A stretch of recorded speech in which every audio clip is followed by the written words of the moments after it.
Esta masiva concentración de cierre de campaña del autollamado Gallo Ennavajado Daniel Ortega en 1990 le daban la seguridad de un triunfo electoral frente a su rival Violeta Barrios de Chamorro.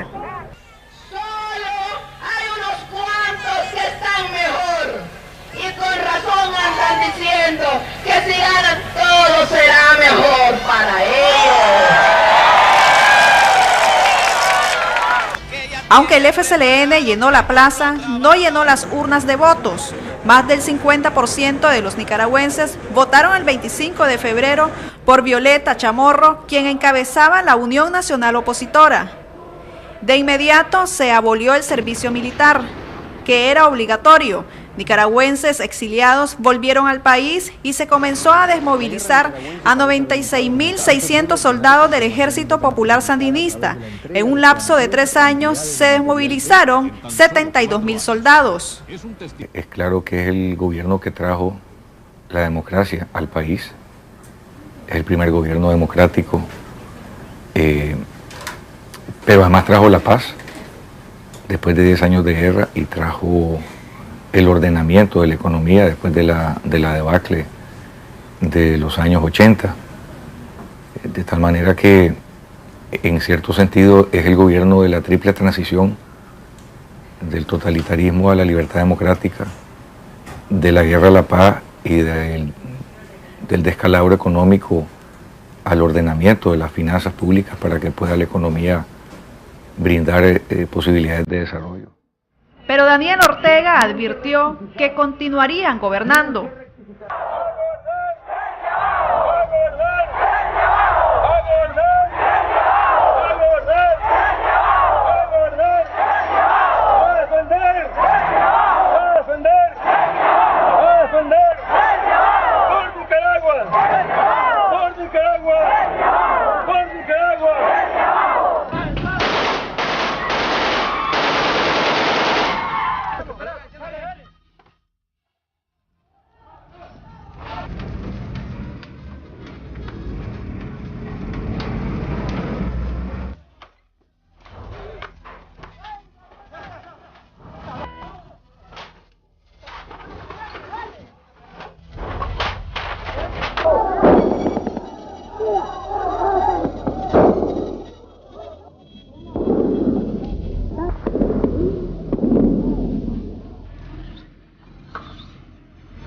Es obvio que ellos no permitieron que el gobierno de mi madre pudiera fortalecerse, hacían huelgas aquí, pero también es obvio que no lo quisieron totalmente derrocar. Cuando ellos estuvieron enfrentados entre la posibilidad de derrocar el gobierno, ¿verdad?, y ellos asumir el control por la fuerza, que Toño Lacayo les dijo, aquí tiene la llave de la presidencia, entonces ellos se echaron para atrás.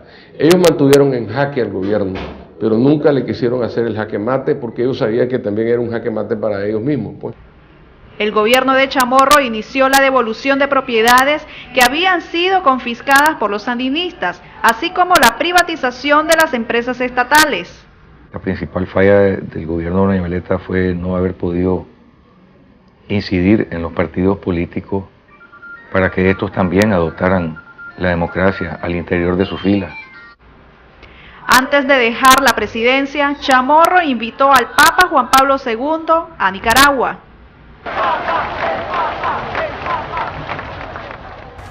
Me recuerdo la celebración de hace 13 años. Se hacía en Buyo, una grande noche oscura. Hoy se ha hecho la misma celebración eucarística en el sol. Se ve que la providencia divina está actuando sus designios en la historia de las naciones, de toda la humanidad. Para que tus hijos tengan un mejor futuro. En 1996, el alcalde de Managua Saliente, Arnoldo Alemán, era el candidato a presidente de la Alianza Liberal. Alemán le ganó a Ortega y asumió el poder el 10 de enero de 1997.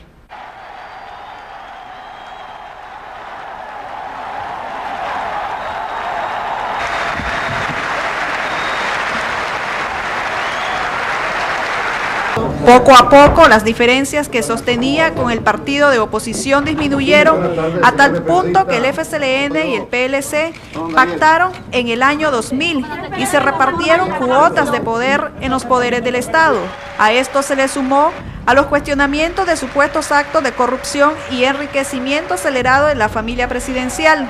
Fue un presidente constructor, construyó carreteras, caminos, escuelas. Se construyeron, en el gobierno de Alemán se construyeron más de 3 escuelas por día y se desarrolló la infraestructura del país. Después del terremoto no se habían reconstruido edificios, aquí se hizo el edificio de Relaciones Exteriores y una serie de edificios pues, y monumentos que le estaban dando una configuración diferente a Nicaragua. Lo más grave fue el síndrome y los señalamientos de corrupción que fueron provocados por 5 o 6 personas que estuvieron alrededor de Alemán y que son los que le echaron tierra al trabajo que se hizo durante el gobierno de Alemán. Y hay algo importante que quiero destacar. Las personas que han sido señaladas de corrupción han sido personas que no son dirigentes del partido. Hagamos un trato. Yo invierto y me dedico a ayudarte a resolver tus problemas, pero vos trabajás duro para que juntos podamos crear más empleos y bienestar. En el año 2001, Enrique Bolaños, quien fue vicepresidente de Arnoldo Alemán, le ganó con más del 50% de votos a Daniel Ortega. El 10 de enero del 2002 asumió Bolaños la presidencia y comenzó su lucha contra la corrupción, que mandó a la cárcel a varios exministros del gobierno anterior y al expresidente Arnoldo Alemán, quien gozó por unos momentos la presidencia de la Asamblea Nacional y su diputación pactada con el FSLN. Actualmente, Arnoldo Alemán cumple una condena de 20 años por lavado de dinero. Por arreglos políticos con el FSLN, Alemán tiene el municipio por cárcel.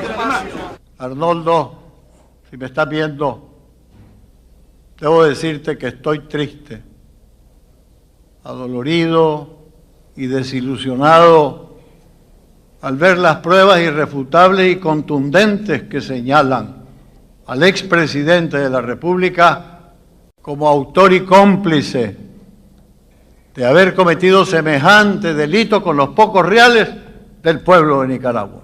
Don Enrique, usted viola el código de ética política de este país cuando se ensaña en atacar a mi familia y a los familiares de los dirigentes del Partido Liberal Constitucionalista que le abrieron su casa y le abrimos nuestro corazón. ¿Cuál ha sido el más exitoso, el de doña Violeta, Arnoldo Alemán o Bolaños? Yo diría que el que enfrentó las dificultades más grandes fue doña Violeta, indiscutiblemente. Desde esa perspectiva fue el gobierno que le tocó gobernar en circunstancias muy difíciles. Al gobierno que le tocó gobernar con circunstancias relativamente holgadas, al de Alemán. Y al gobierno que le tocó algo intermedio, ¿verdad?, fue el del ingeniero Bolaños. Pero no hay duda alguna de que en el caso de doña Violeta y en el caso de don Enrique hay como una suerte de obra compartida, ¿verdad? Con un paréntesis que es el del doctor Alemán. También hay que reconocerle, sin embargo, al doctor Alemán sus logros. Y creo que parte de nuestro futuro consiste en no tener un pasado que nos continúa dividiendo. El presidente Bolaños termina su periodo el 10 de enero del 2007. Bolaños fortaleció el programa macroeconómico con organismos financieros internacionales, logró en su periodo negociar la condonación de más del 80% de la deuda externa, que representa 4.000 millones de dólares, se lograron exportaciones récord de más de 800 millones de dólares, hubo mayor inversión extranjera, pero no logró su meta de crear los 500.000 empleos, solo llegó a los 100.000. Las encuestas dicen que los nicaragüenses no tuvieron ninguna mejoría en la economía familiar con la presidencia de Bolaños.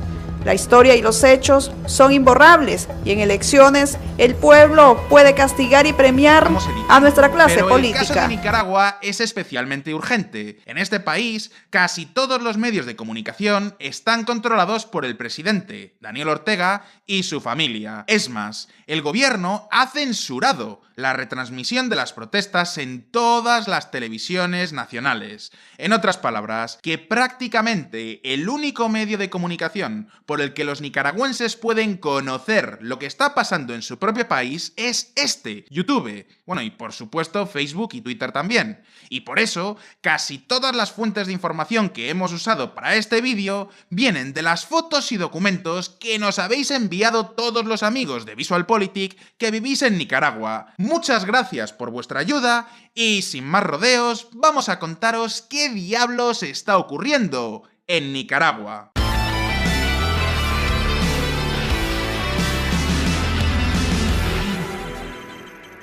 Hasta las pasadas semanas, Nicaragua estaba considerado como el país más seguro de toda Latinoamérica y a la vez el segundo más pobre, tal cual como lo oís.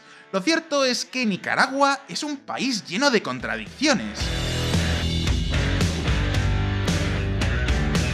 Su presidente, Daniel Ortega, presume de sus raíces marxistas, pero a la vez se define como católico practicante y de hecho ha prohibido el aborto en su país. Sin embargo, pese a tener unas convicciones morales tan intachables, Daniel Ortega tiene un juicio abierto por haber abusado nada menos que de su hijastra. Pero hay una cosa que le tenemos que reconocer: es un hombre auténticamente familiar. De hecho, ¿sabéis quién es la vicepresidenta de Nicaragua?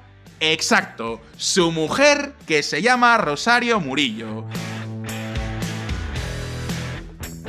En definitiva, que el presidente de Nicaragua es todo un angelito. Sin embargo, lleva gobernando el país desde el año 2007 con un apoyo popular que no baja del 60%. Pero no solo eso, si algo le tenemos que reconocer a Daniel Ortega son sus habilidades diplomáticas, y estoy hablando totalmente en serio.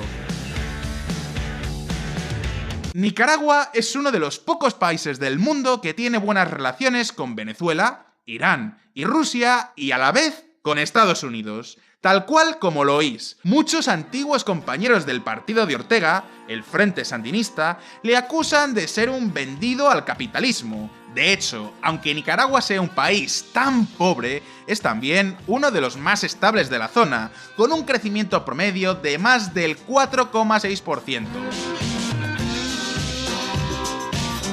Es más, la población que vive bajo el umbral de la pobreza se recorta año tras año. No solo eso, mientras otros países de la zona como México o Guatemala sufren un auténtico éxodo de ciudadanos que se marchan a Estados Unidos, los nicaragüenses parecen estar más o menos satisfechos con su situación. Hasta ahora. La gota que ha colmado la paciencia de muchos ciudadanos ha sido la reforma de las pensiones. El gobierno ha recortado las jubilaciones a la vez que ha subido las cotizaciones a la seguridad social. Como os podéis imaginar, este movimiento no ha gustado ni a los empresarios ni a los trabajadores. Y así es como se han desatado las mayores protestas contra el régimen de Daniel Ortega. Estas protestas se han tratado de reprimir con brutalidad policial y encarcelamientos masivos. Ya hay varias personas que han perdido la vida en los enfrentamientos. Incluso el gobierno ha utilizado a sus propios simpatizantes como fuerza de choque para frenar a los manifestantes. Pero al menos por el momento, ninguna de estas medidas ha conseguido neutralizar los movimientos de protesta. Así que ahora la pregunta es: ¿por qué está ocurriendo todo esto en este momento en el que Nicaragua no tiene ninguna crisis económica? ¿Estamos ante el fin del régimen de Daniel Ortega?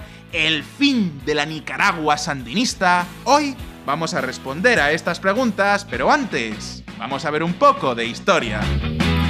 ¡Despierta! ¡Dispara! ¡Un gringo en tu casa! ¡Despierta! ¡Dispara! ¡Un gringo en tu casa!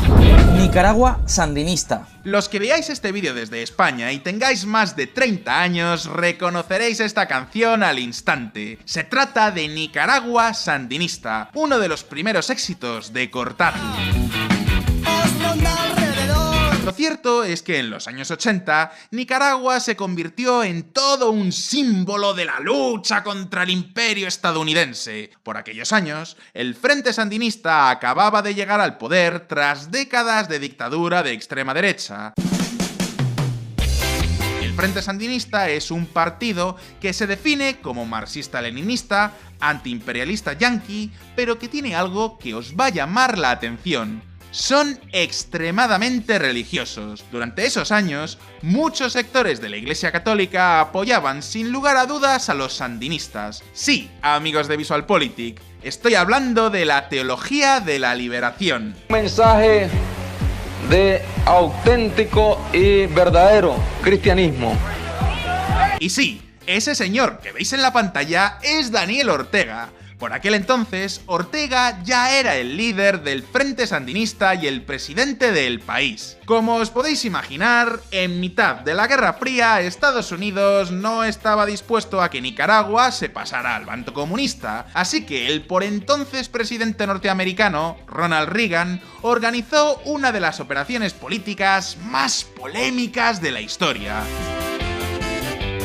Por un lado, se dedicó a venderle armas al gobierno de Irán, que estaba en guerra con el Irak de Saddam Hussein. Todo esto, por supuesto, en secreto, porque oficialmente Irán era un enemigo declarado de Estados Unidos. Después, utilizó todo el dinero que ganó con esta venta para financiar a la llamada Contra Nicaragüense, que era un grupo de extrema derecha que luchaba contra el gobierno de Daniel Ortega.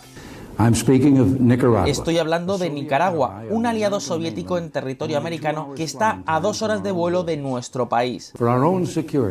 Por nuestra propia seguridad, Estados Unidos no puede permitir que la Unión Soviética tenga una punta de lanza en Norteamérica. Como os podéis imaginar, cuando todo esto salió a la luz, corrieron ríos de tinta y de vinilo. Por eso, si os gustan los grupos de música de los años 80, encontraréis montones de referencias a la Nicaragua sandinista, desde este tema de Cortatu hasta el disco sandinista de los Clash. Y ahora os preguntaréis, ¿pero qué hizo Daniel Ortega cuando llegó al gobierno? Pues en cierto modo podríamos decir que fue el precursor de la Venezuela de Maduro. Por hacer un resumen, el gobierno sandinista se dedicó a nacionalizar todas las empresas que estaban en manos de los oligarcas locales y a financiar todos los gastos pidiendo deudas a la Unión Soviética e imprimiendo dinero como si no existiera mañana. El resultado: en el año 1986, cuando la revolución sandinista llevaba poco más de un lustro en el poder, Nicaragua estaba sufriendo una de las hiperinflaciones más salvajes de la historia mundial.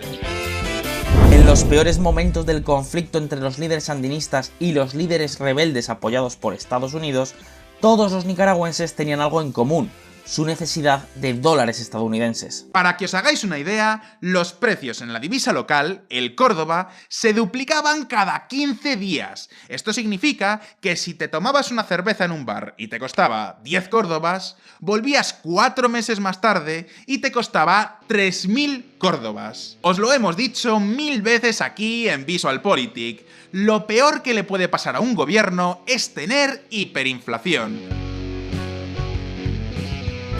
Por eso, pese a que Daniel Ortega tenía un enorme apoyo social, incluyendo a muchos sectores de la Iglesia, los ciudadanos estaban en una situación desesperada. Y muchos pensaréis, pero si la moneda local era tan débil, ¿por qué no cambiaban dólares? Pues simple y llanamente porque cuando vives en un país donde todo el mundo quiere dólares, es muy difícil encontrarlos. Los que veáis este vídeo desde Venezuela o Argentina ya sabéis a lo que me refiero. Así que en el año 1990, Nicaragua estrenaba nueva divisa, el Córdoba de Oro, y un nuevo gobierno totalmente distinto.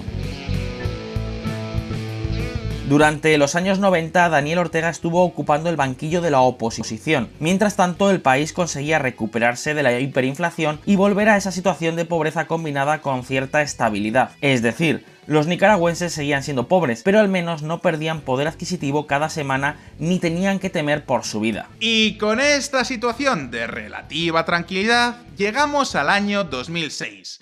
Año en el que se vuelven a celebrar elecciones y vamos a ver qué es lo que pasó. De marxista a orteguista. Efectivamente, en el año 2006 Ortega vuelve al gobierno, pero esta vez se trataba de un Daniel Ortega muy distinto al que estábamos acostumbrados. Por supuesto, seguía perteneciendo al Frente Sandinista, pero tantos años en la oposición le habían cambiado sus principios.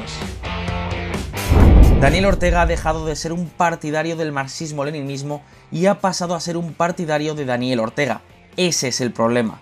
Declaraciones de un militante del Frente Sandinista. Por supuesto que esta nueva versión de Daniel Ortega mantiene un discurso socialista. Su gobierno garantiza el acceso universal a la educación y la sanidad. Y de hecho, tanto la tasa de escolarización como la esperanza de vida han crecido en Nicaragua. Pero esas ansias por nacionalizar todas las empresas que había en el país se han sustituido por un discurso mucho más moderado. Los trabajadores de la ciudad y el campo, obreros, campesinos, los productores, los emprendedores, los pequeños empresarios, los grandes empresarios, todas las fuerzas económicas y sociales del país, todos unidos.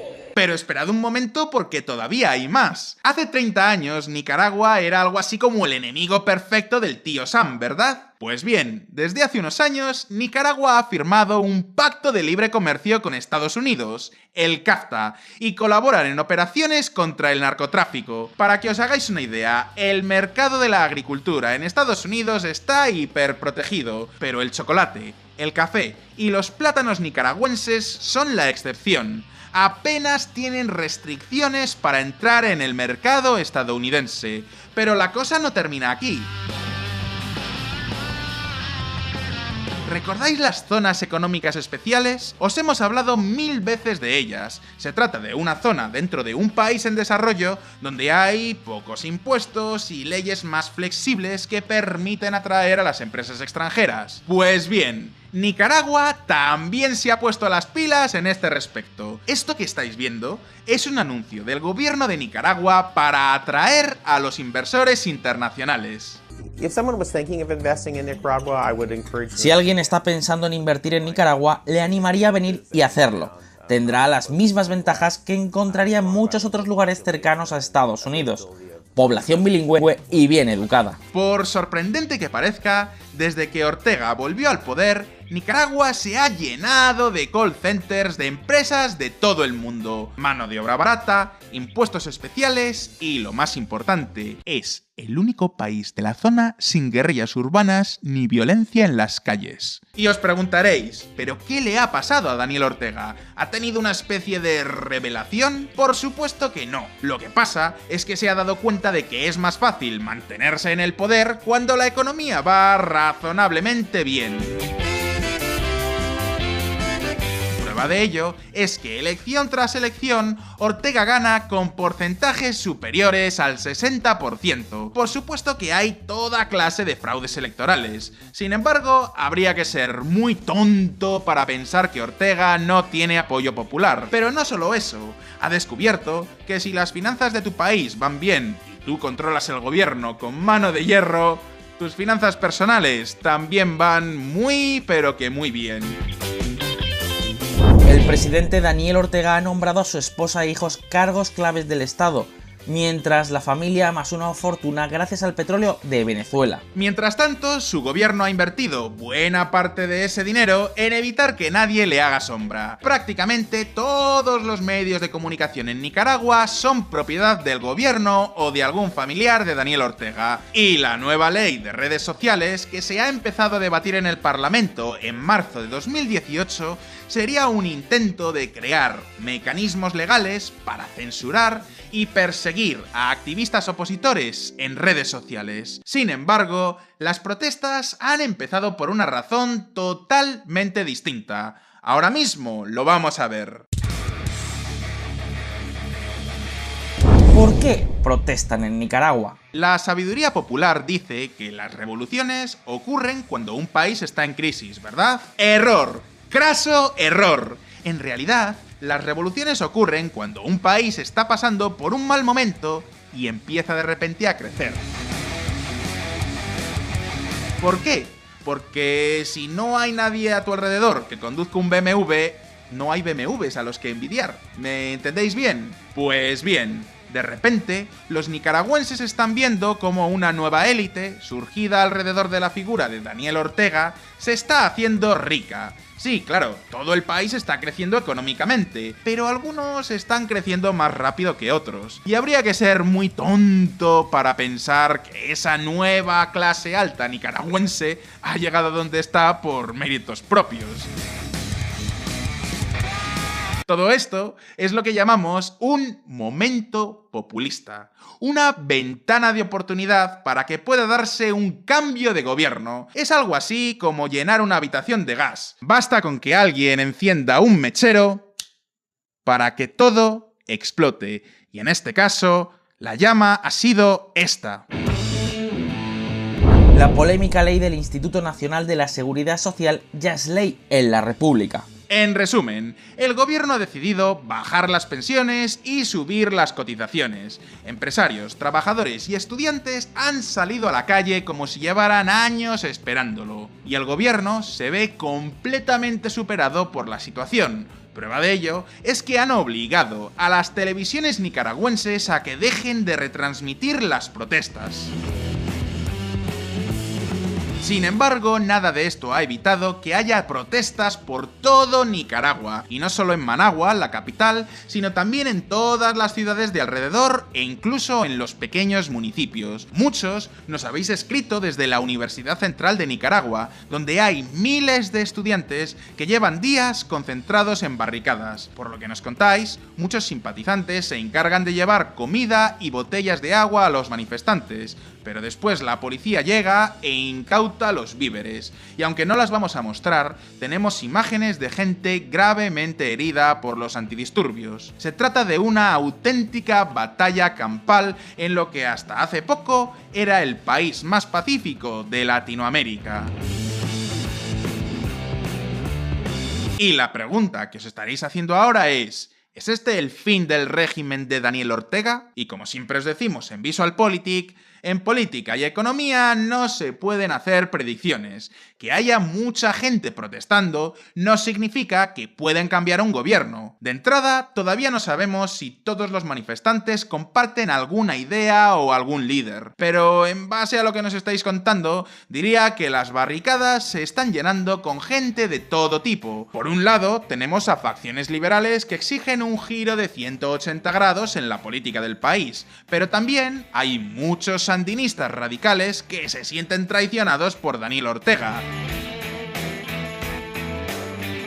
En fin, eso de las zonas económicas especiales y la inversión extranjera no suena muy marxista-leninista, que digamos. En otras palabras, que por el momento no hay mucha organización, ni mucho menos un líder que aglutine todo ese descontento popular. Y sin eso es muy difícil ser una alternativa real al poder establecido. Pero ¿alguna vez os habéis preguntado cómo se puede secuestrar un país? ¿Cómo se pueden someter, pervertir y corromper las instituciones? Y tal vez la pregunta más importante de todas, ¿cómo identificar el momento en el que una democracia, tras ser secuestrada, deja de funcionar? Amigos, durante años estas han sido preguntas que han condicionado la política internacional, pero sobre todo la política de América Latina. Nuestra generación vive una crisis de identidad que se manifiesta en un permanente cuestionamiento de los valores tradicionales de nuestra cultura y asume, en muchos casos, las concepciones nihilistas de la subversión antinacional. Esta nunca ha sido dictadura, señores. Esta es dicta blanda. Pero si es necesario, vamos a tener que apretar la mano. Lo que tenemos que salvar primero, el país, y después miraremos atrás. Durante las últimas décadas han sido numerosos los caudillos latinoamericanos que han tomado el control de sus países. En ocasiones lo hicieron mediante golpes de estado, pero en otras muchas ocasiones estos caudillos llegaron al poder por vías democráticas. Este es precisamente el caso del presidente de Nicaragua, Daniel Ortega. Amigos, aquí en VisualPolitik ya os hemos hablado de este personaje político, de cómo llegó al poder, cómo se comportó y de cómo ha sido el responsable de las enormes protestas que vive Nicaragua en 2018. No quiero que se vayan del país con el cachismo real, que se vayan a la cárcel. Unas protestas que han sido respondidas con mano dura y están dejando un saldo atroz. Más de 200 personas han perdido la vida, los detenidos se cuentan por cientos y los heridos por miles. Pues bien, en este vídeo nos vamos a fijar en otra faceta de los acontecimientos. Esta es la historia de cómo un gobierno consiguió hacerse con el control total del Estado y poner a las instituciones a trabajar no para el país, sino para él mismo. Esta es la historia de cómo una especie de mafia política se hizo con las riendas de Nicaragua. Atentos.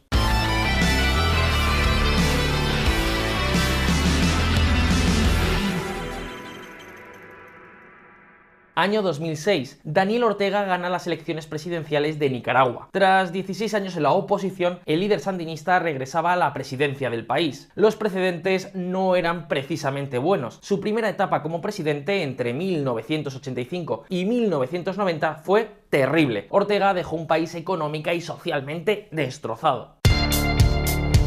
Un país que de facto estuvo en guerra, que terminó con una deuda externa 6 veces más grande que su PIB y una hiperinflación que tan solo en 1987 alcanzó la astronómica cifra del 33.547%.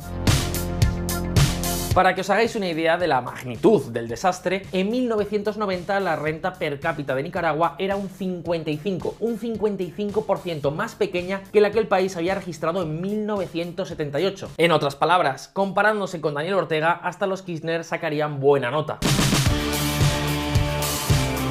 Amigos, el modelo económico de Ortega fue un rotundo fracaso. Las expropiaciones, la gigantesca deuda exterior, la imparable impresión de dinero y su obsesión por el control total de la economía condujeron a Nicaragua a una situación insostenible. Como para no, menuda receta. Y si a todo esto le sumamos el conflicto con las contras financiadas por Estados Unidos, el desastre para el país fue ya total.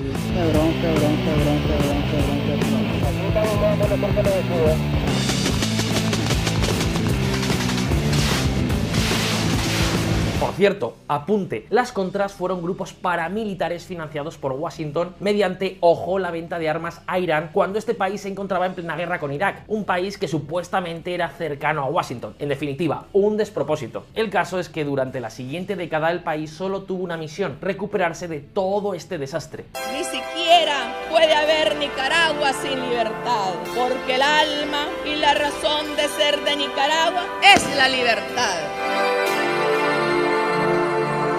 Para ello, los siguientes gobiernos, empezando por el de Violeta Chamorro, por cierto, la primera presidenta en América Latina elegida mediante las urnas, apostaron por dar un giro de 180 grados al planteamiento político y económico del país. Es decir, pasar de una economía centralizada, organizada y dirigida por el Estado a una economía de mercado. Así es como nacieron las zonas francas de Nicaragua y las políticas de atracción de inversión extranjera, lo que unido a la cooperación internacional y sobre todo a las crecientes remesas procedentes del extranjero, permitieron que Nicaragua comenzara a ponerse de nuevo en marcha.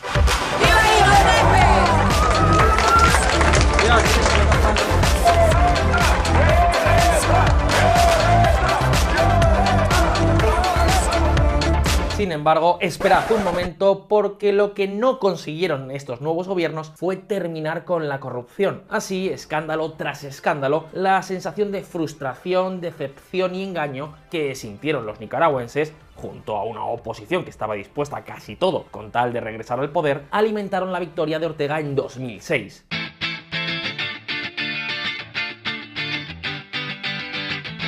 Y aquí, amigos, a partir de este momento comienza una nueva historia, entre otras cosas porque Ortega tenía claro que no iba a desaprovechar su regreso al poder. Esta era su ocasión, su oportunidad para dominar la política, las finanzas y la sociedad nicaragüense. Pero para lograrlo, y sobre todo para impedir que un proceso electoral le volviera a desalojar de la presidencia, necesitaba hacerse con el poder político, con el monopolio de la fuerza y también con el poder económico. Esta es, amigos, la estrategia que puso en marcha y los pasos que dio para alcanzar su propósito. Atentos.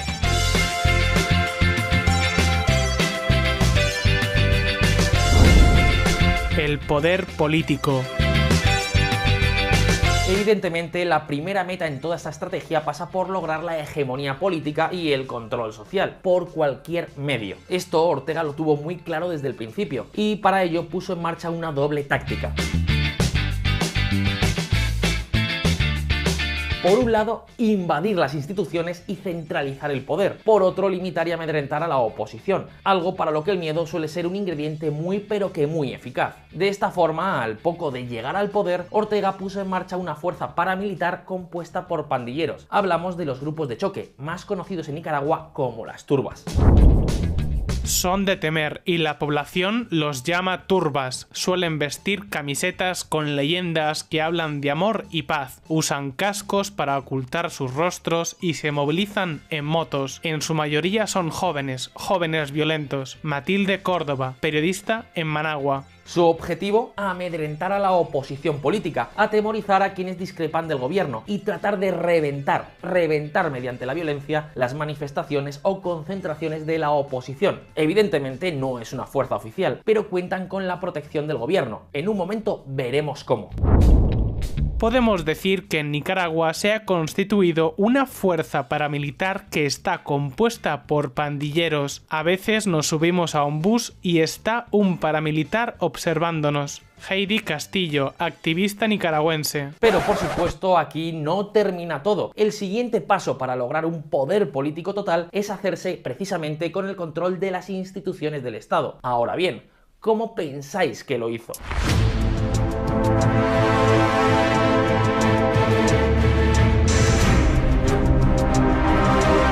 Pues lo primero de todo fue poner fin a la descentralización política, en este caso a la autonomía municipal. De esta forma, en Nicaragua, los secuaces políticos de Ortega han llegado a destituir alcaldes a su complacencia. Algo así como, oye, si tienes un rival político, échale de la carrera. Es una forma no solo de eliminar adversarios, también de ganar fieles que, claro, no quieren correr riesgos. Lo segundo, crear y dar legitimidad a sus propias organizaciones políticas, en este caso los consejos del poder ciudadano, unos órganos supuestamente de participación comunitaria, pero que en la práctica tienen el objetivo de crear una estructura política paralela reconocida y controlada por el gobierno. Y lo tercero, nombrar y lograr la permanencia indefinida de sus allegados de partido en todos los puestos claves del Estado, el poder electoral, el poder judicial y la Contraloría General. Y si un funcionario protesta, pues para eso están las turbas, ¿no? ¿Queréis dos pruebas de lo que consiguió Ortega con toda esta estrategia? Fijaos. La Constitución de Nicaragua prohibía la reelección consecutiva de un presidente. De esta forma, Ortega hubiera concluido su mandato en 2011. Sin embargo, tal y como hizo Hernández en Honduras, Ortega consiguió que la Sala Constitucional del Tribunal Supremo, compuesta en su mayoría por magistrados sandinistas, declarara inaplicable el artículo 147, que es el que impedía la reelección consecutiva del presidente. A cambio, eso sí, los magistrados lograron su permanencia vitalicia en el cargo. desde luego no parece mala recompensa. Por otro lado, en las elecciones de 2011, las sospechas de fraude fueron tan intensas que tanto la Unión Europea como la Organización de Estados Americanos concluyeron que no tenían certeza de los resultados. ¿Sabéis quién controlaba el poder electoral? Exacto, Ortega se había asegurado de que sus adeptos pudieran hacer y deshacer a su antojo. De hecho, en las siguientes elecciones, en las de 2016, ya ni se cortaron y el oficialismo se hizo con el control total del proceso. Pero, un momento, puede que estéis pensando, pero Enrique, ¿no hubo acaso algún gran escándalo? Bueno, digamos que el presidente se había encargado de que prácticamente todos los grandes medios de comunicación del país estuvieran controlados por su familia o por socios suyos. La familia Ortega monopoliza los medios de comunicación en Nicaragua. Turbas, ocupación de las instituciones y medios de comunicación. Esta es la parte política, pero aún hay más.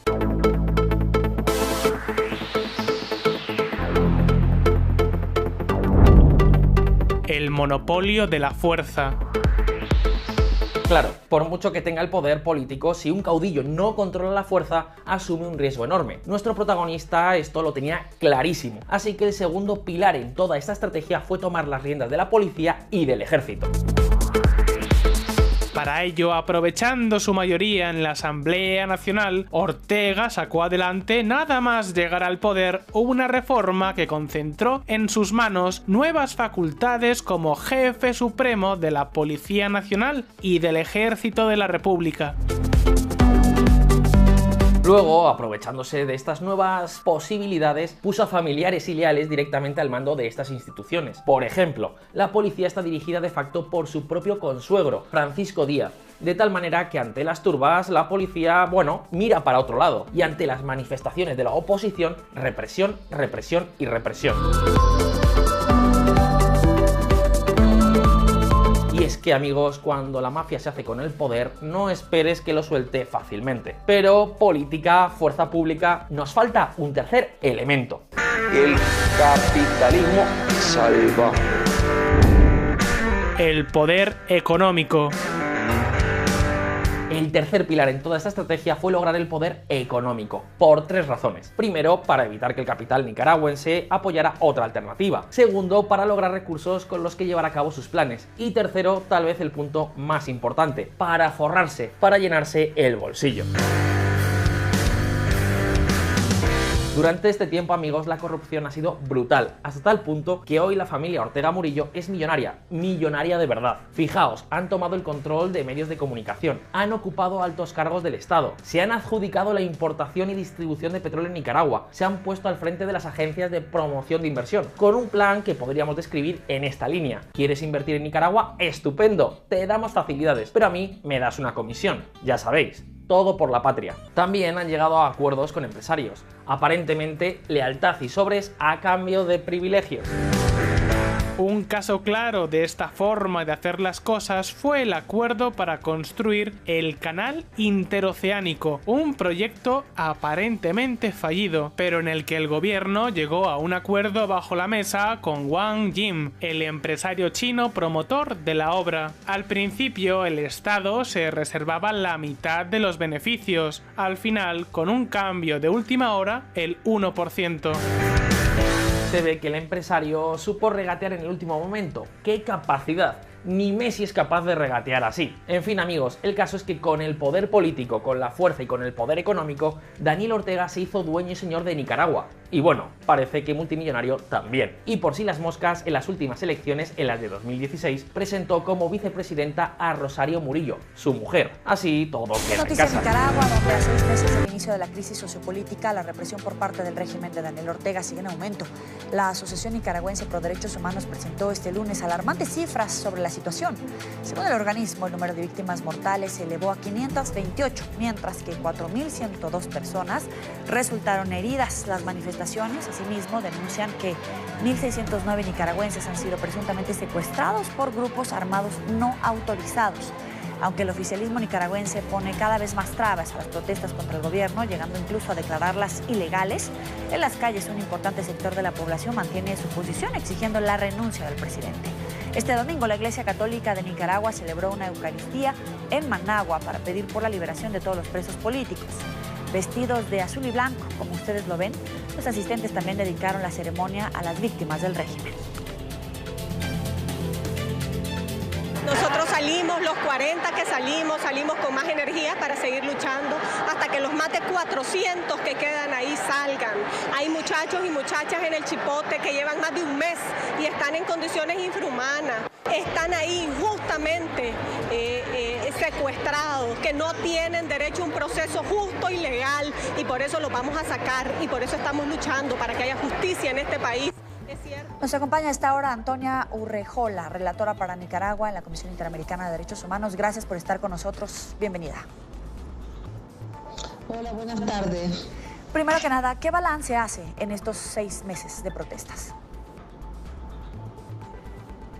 Bueno, mire, la verdad, lamentablemente, que a nuestro juicio la situación, en vez de mejorar, ha ido complejizándose y ha ido empeorando. Nosotros hemos estado desde el 17 de mayo de manera prácticamente permanente en Nicaragua, hemos estado haciendo un monitoreo permanente, y la verdad es que nuestro balance, ¿cierto?, no es bueno, al contrario, creemos que la situación de violación de los derechos humanos hay un aumento, se han acrecentado las vulneraciones, y nuestra preocupación en el último tiempo, ¿cierto?, es que hay un creciente deterioro del Estado de Derecho en Nicaragua, y si bien en un inicio, ¿cierto?, la represión era muy fuerte desde el punto de vista del uso proporcionado a la fuerza, de ejecuciones extrajudiciales, y si uno revisa, ¿cierto?, en los primeros meses el número de muertos es una cosa realmente abismante.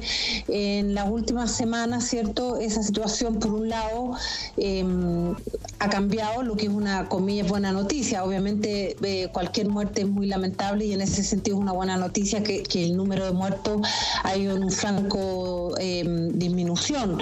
Pero en paralelo a eso, nuestra preocupación ha sido que, junto con un deterioro del Estado de Derecho, hemos visto cómo una situación de criminalización de la protesta social ha ido en aumento, las manifestaciones y las protestas han sido declaradas ilegales, vemos un mayor número de situaciones de hostigamiento, cuando la gente llama a protesta, llegan grupos pro gobierno, ¿cierto?, a amenazar, a hostigar, y por lo tanto muchas veces las protestas ni siquiera se pueden realizar.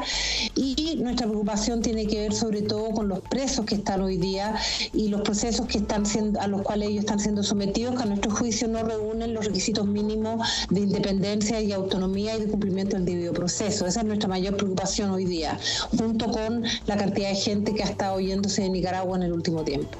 Claro, ahora la Comisión Interamericana de Derechos Humanos, el secretario general de la OEA, Luis Almagro, y 12 países del continente americano han alertado sobre el aumento de la represión en Nicaragua, con un mayor número de detenidos en las protestas contra el presidente nicaragüense Daniel Ortega. De hecho, Almagro advertía que si la represión continuaba en Nicaragua, la OEA podría invocar el artículo 20 de la Carta Democrática Interamericana, que contempla gestiones diplomáticas contra un Estado miembro, y de fracasar allana el proceso para su suspensión. ¿Qué tan lejos estamos de ese punto? Mire, la verdad que esos mecanismos a los cuales ustedes aluden son mecanismos propios del Consejo Permanente de la OEA, y preferiría, como comisionada, no hace referencia a una decisión de los Estados miembros, son los propios Estados miembros quienes deben analizar y discutir la aplicación de la Carta Democrática. Nosotros como comisión tenemos un mandato muy claro, y nuestro mandato, ¿cierto?, es de denuncia y monitoreo de la situación de derechos humanos, y nosotros vamos a seguir en esa tarea independientemente de la situación y el debate que se dé en torno a la Carta Democrática. Yo prefiero referirme a un debate que es propio, ¿cierto?, de la autonomía de los Estados miembros de la OEA. Ahora, en este momento hay una posibilidad para volver al diálogo, a la mesa de diálogo entre las partes, y ¿qué les hace pensar que puede dar resultados diferentes a los alcanzados hasta este momento? Mire, la verdad es que nuestra mayor preocupación, nosotros como comisión, si usted ve, ¿cierto?, en las distintas intervenciones que hemos hecho ante el Consejo Permanente, yo como relatora en Nicaragua, mis colegas comisionados, secretario ejecutivo, permanentemente estamos llamando, ¿cierto?, a una salida dialogada y a una solución democrática a la situación. Pero la verdad es que las situaciones que hemos visto, como la declarar ilegales las manifestaciones públicas, las detenciones detenciones arbitrarias, los procesos, ciertos, a líderes y lideresas de la disidencia y los movimientos sociales, nos parece que no ayudan a ningún diálogo. Como también un tema que nos ha llamado mucho la atención es que, por lo menos de acuerdo a la información que tiene la Comisión, hasta la fecha no existe ninguna investigación interna por parte de la policía o por parte de los tribunales para poder esclarecer las muertes violentas que han ocurrido desde el 18 de abril. En la medida que las personas no vean que el Estado de Derecho funciona, que la institucionalidad funciona, que las muertes violentas y los asesinatos son investigados y se empieza a alcanzar verdad y justicia, es muy difícil un diálogo, pero sin perjuicio de lo cual, es decir, la Comisión ve con los mejores ojos la posibilidad de un diálogo, pero yo lo veo muy difícil, para serle franca, por las condiciones que yo le estoy señalando en este momento. Si es que no vemos, ¿cierto?, investigaciones serias y responsables sobre las muertes que han ocurrido desde el 18 de abril, es bien difícil, y hasta ahora nuestra evaluación ha sido que ello no ha ocurrido. La Comisión ha solicitado información, no hemos obtenido información por parte del Estado, pero de acuerdo a todos los testimonios que tenemos de parte de los familiares de las víctimas, no hay ninguna investigación interna de la policía ni de parte de los tribunales para determinar quiénes son los responsables de las muertes que han ocurrido. El único caso, ¿cierto?, el caso del periodista Ángel Gaona, respecto a lo cual los propios familiares de Ángel Gaona han sido bastante escépticos de las investigaciones que se han realizado. ¿Han recibido alguna notificación por parte del gobierno de Ortega para entrar al país y constatar la situación de presos políticos, de poder acercarse y escuchar de viva voz cómo está recibiendo la ciudadanía el hecho de que ya ni siquiera puedan salir a manifestarse a las calles? Miren, nosotros tenemos un equipo, uno de los acuerdos, o sea, una de nuestras recomendaciones de nuestro informe, después de la visita que realizamos en mayo, fue la creación de un mecanismo de seguimiento del informe como de la situación general de derechos humanos. A partir de eso, nosotros instalamos el MECENI, el mecanismo de seguimiento en Nicaragua, y tenemos un equipo permanente en Nicaragua que ha ido tomando ciertos testimonios de los familiares de las víctimas y está ahí en tiempo real recibiendo denuncia. Ahora, en relación a la situación que usted dice, el comisionado Joel Hernández, que es el relator de personas privadas de libertad, estuvo hace como un mes en Nicaragua y uno de los objetivos de su visita era precisamente poder visitar los centros de detención y poder entrevistar directamente a los presos. Lamentablemente nosotros solicitamos poder visitar esos centros y la verdad es que ni siquiera fueron respondidos nuestros requerimientos para que el relator pueda entrar. El MECENI también de manera insistente ha pedido poder entrar a las cárceles y no se nos ha dado esa autorización. La última vez que pudimos ingresar fui yo en el mes de julio y luego algunos equipos del MECENI, yo le diría que en el mes de julio, inicios de agosto. Desde ahí lamentablemente no hemos podido hacer una visita inspectiva a las cárceles, lo que es lamentable y creo que no favorece ni al gobierno ni menos, por supuesto, a las víctimas y sus familiares. Para concluir, ¿se está diluyendo la posibilidad de alcanzar una salida negociada a esta crisis? Porque por un lado el gobierno del presidente Ortega comete estas irregularidades, estas violaciones a los derechos humanos, pero por otro también vemos ya un desgaste, no solamente de los actores que en un momento al principio de esta crisis estaban tratando de dialogar o de interactuar, ahora también ya se está extendiendo a una mayor cantidad de la población justamente por la represión, por esta obstrucción de las manifestaciones públicas. ¿Se está acabando el tiempo de alcanzar una salida negociada? Mire, yo no podría darle respuesta a eso, es decir, yo desconozco cuáles son las conversaciones que se están haciendo en Nicaragua y los actores de Nicaragua. Tal como yo he dicho en numerosas entrevistas, a mí me parece que la salida de Nicaragua debe ser una salida democrática y conversada por los distintos actores, con el apoyo obviamente de los organismos internacionales en lo que se requiera. Desde el punto de vista de la Comisión, nuestro apoyo tiene que ver, por un lado, en la denuncia de la violación a los derechos humanos, como también poder sentar bases para generar mecanismos de verdad, justicia y reparación. Ahora, a mí yo sigo permanentemente las noticias de Nicaragua, como también recibo los informes de nuestro equipo allá, y a mí me parece que efectivamente el tema del desgaste es una posibilidad. Sin embargo, debo señalar que a mí me asombra la fortaleza de la gente en Nicaragua y pienso que ellos siguen buscando distintos mecanismos de denuncia para poder hacer públicas sus protestas, y por eso nuestra mayor preocupación ha sido estas notas de la policía, una primera nota señalando, ¿cierto?, que quienes llamaban a las protestas eran responsables de los actos de violencia que ocurrían en esas protestas de manera automática, de alguna manera inhibiendo el derecho a la protesta, y posteriormente señalando que las protestas y las manifestaciones son ilegales a menos que se cuente con una autorización. Como comisión nosotros hemos insistido en el derecho a la protesta social y ese derecho se debe ejercer de manera libre y obviamente bajo ciertas condiciones, ¿cierto?, de protesta pacífica, pero nosotros hemos visto que en la gran mayoría de los casos ello ha sido así, y sí es una preocupación que nosotros hemos visto en el último tiempo, que son primero estas regulaciones que restringen ciertamente el derecho a la protesta, y por otro, cuando se llama protesta hemos recibido denuncias de que la gente cuando llega ya hay paramilitares y gente pro gobierno que están hostigando a la gente, y muchas veces la gente se va por temor. Ahora, sin perjuicio de lo cual, nosotros volvemos a insistir y esperamos, ¿cierto?, que los nicaragüenses logren buscar una salida democrática a esta situación. Y cuando usted me dice que el tiempo se agota, creo que lo que se agota, ¿cierto?, es que aquí hay víctimas, hay personas de carne y hueso con nombre que están sufriendo, están quienes han sido asesinados, están los familiares de los asesinos y están quienes hoy día están presos a nuestro juicio bajo fundamentos muchas veces inexistentes y bajo procesos que no son legales, y esa es nuestra mayor preocupación hoy día. Pero me parece, de seguir las noticias, que los líderes de la disidencia, los líderes de los movimientos sociales siguen muy activos. Yo creo que el desgaste es un tema, pero no lo veo, la verdad, para serle franca. No lo veo. Y sí esperaría que el gobierno empiece a establecer ciertos puentes para que se busque una solución a esta situación. Le agradezco a Antonia Urrejola, relatora para Nicaragua de la Comisión Interamericana de Derechos Humanos, por estar con nosotros aquí en la tarde. Muchas gracias a ustedes. Buenas tardes.